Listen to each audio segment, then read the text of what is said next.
दुसऱ्या पण ह्याच्यामध्ये अतिशय आपली अधोगती होत आहे. तर यासाठी शासनानं पण आपल्या भारतामध्ये एक अशी पद्धत आहे बघा, जेव्हा जेव्हा वाईट घडेल तेव्हा आपल्याला जाग येते. आपण अगोदरच काय करत नाहीत, सावध होत नाहीत.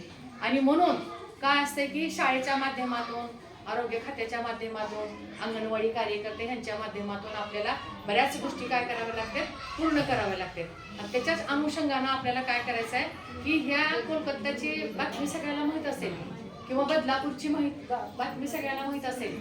आणि आणखीन काल परवा तर आपल्या जिल्ह्यामध्ये कुठेतरी एका ठिकाणी अशाच पद्धतीची एक घटना घडलेली आहे.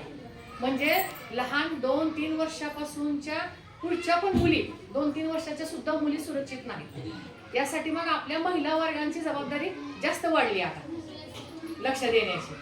आणि त्यामुळं शासनाने असे पत्रक काढलेले आहेत की माता पालक संघातून किंवा आमच्या डावरे मॅडमची काल एक ट्रेनिंग झाली.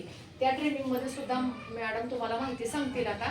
त्या ट्रेनिंगमध्ये काय माहिती दिली, पुन्हा शासनाने या समिती स्थापन करा. त्यामध्ये गावातल्या अंगणवाडी कार्यकर्त्या घ्या, आशा कार्यकर्ते घ्या, पोलीस पाटील, शालेय स्थापन समिती